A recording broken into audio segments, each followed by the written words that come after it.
سکتی ہے. میں جب اللہ تعالیٰ سے دعا کرتا ہوں کہ مجھے معاف کر دے میرا رب، مجھے کوئی براہ راست کمیونیکیشن نہیں آ رہی کہ میں معاف ہو گیا یا نہیں ہوا. مجھے کوئی ضمانت نہیں آ رہی. میں نے استغفار تو کر لی ہے، لیکن مجھے کیسے پتہ چلے کہ اللہ نے معاف کیا یا نہیں کیا؟ ہو سکتا ہے میں نے بڑی استغفاریں کر لی، لیکن دل میں رہتا ہے خیال کہ پتہ نہیں اللہ نے یہ قبول کی ہوگی کہ نہیں. اتنا بڑا گناہ ہے، اتنی بڑی غلطی مجھ سے ہو گئی ہے، کیسے معاف ہو جائے گی؟ میں کچھ اور جتنا بھی کر لوں شاید یہ کافی نہیں ہے، شاید میرا دل اتنا پاک نہیں ہے کہ اللہ اس کو قبول کر لے، شاید میری استغفار میں کوئی کمی ہے، شاید میری اچھے اعمال میں، کیونکہ اللہ نے ایک اور مقام پر کہا ہے سبحانہ و تعالی ان الحسنات یذہبن السیئات، اچھے اعمال برے اعمال کو مٹاتے ہیں. تو شاید میرے اچھے اعمال اتنے اچھے ہیں ہی نہیں کہ وہ اس برے عمل کو مٹا سکیں. تو آپ کو اپنی استغفار پہ شک کہ شاید وہ اتنی اچھی نہیں ہے، پھر اپنے اعمال پہ شک، پتہ نہیں حج قبول ہوا ہوگا کہ نہیں ہوا ہوگا، یہ عمرہ اللہ نے مانا کہ نہیں مانا، یہ روزے رمضان کے مانے گئے کہ نہیں مانے گئے، میری نیت پوری طرح پاک تھی یا نہیں. ہر معاملے میں انسان اپنے آپ پہ شک کرنے لگے کہ شاید اس کا معیار ایسا نہیں ہے کہ اللہ اس کو قبول کرے. ایسے قرآن جو حکمت ہمیں سکھا رہا ہے وہ یہ ہے لا تقنطوا من رحمت اللہ ان اللہ یغفر الذنوب جميعا. اللہ تعالیٰ کی رحمت سے مایوس نہ ہو، مسلمان کو کہا ہے. اس میں کوئی شک ہی نہیں ہے کہ اللہ تمام گناہوں کو معاف کرے گا.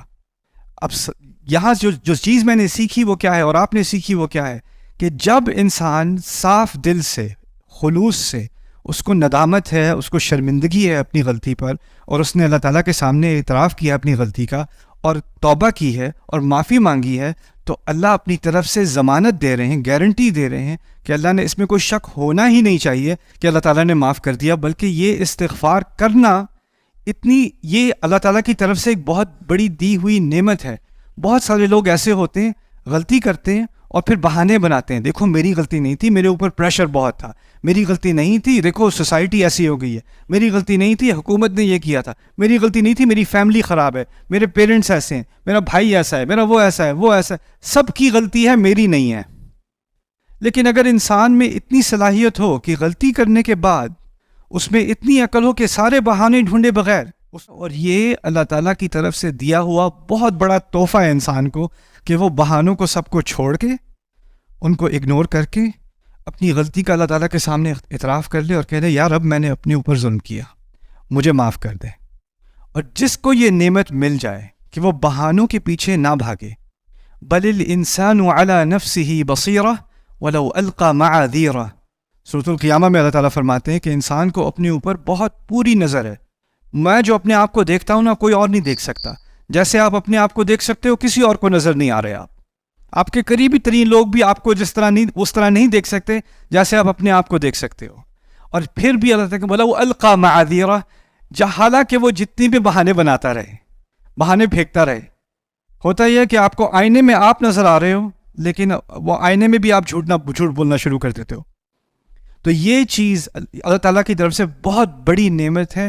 اور یہاں اللہ تعالیٰ کی ایک بہت بڑی نعمت اور یہ بھی ہے کہ جس کو اللہ نے خلوص سے استغفار کرنے کی توفیق دی، اس کو یہ تحفہ بھی دے دیا کہ تیری استغفار قبول ہے.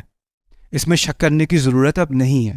اس میں بار بار پیچھے جا کر سوچنا پتہ نہیں معاف کیا ہوگا کہ نہیں، پتہ نہیں وہ استغفار صحیح تھی یا نہیں، پتہ نہیں اللہ کے ہاں معاف ہوگا کہ نہیں، یہ شک چھوڑ دو. اسی لیے یہاں انا کا لفظ استعمال ہوا ہے. علماء تفسیر میں بہت ساروں کی رائے یہ ہے، کبھی کبھی اللہ کہتے ہیں واللہ غفور الرحیم، اللہ معاف کرنے والا ہے، اور اللہ وا کے معنی ہے اور اللہ معاف کرنے والا ہے. وہ حالیہ جملہ ہو جاتا ہے یا استئناف ہو جاتا ہے. لیکن جب اللہ تعالیٰ کہتے ہیں نا ان اللہ غفور الرحیم، انا کا اضافہ کیا جاتا ہے کچھ آیات میں. ان آیات میں فرق یہ ہوتا ہے کہ یہاں ضمانت دی جا رہی ہے ان مقامات پر کہ اس میں شک کرنے کی کوئی گنجائش ہے ہی نہیں کہ اللہ معاف کرے گا. تو یہاں پر ایک شک کی گنجائش ہی نہیں ہے. آپ کو یہ انگزائٹی، یہ پریشانی اپنے اوپر لینے کی کوئی ضرورت ہی نہیں ہے. پتہ نہیں معاف ہوا کہ نہیں ہوا. اس بوجھ کو اللہ تعالیٰ نے ہلکا کیا ہے ہمارے لیے.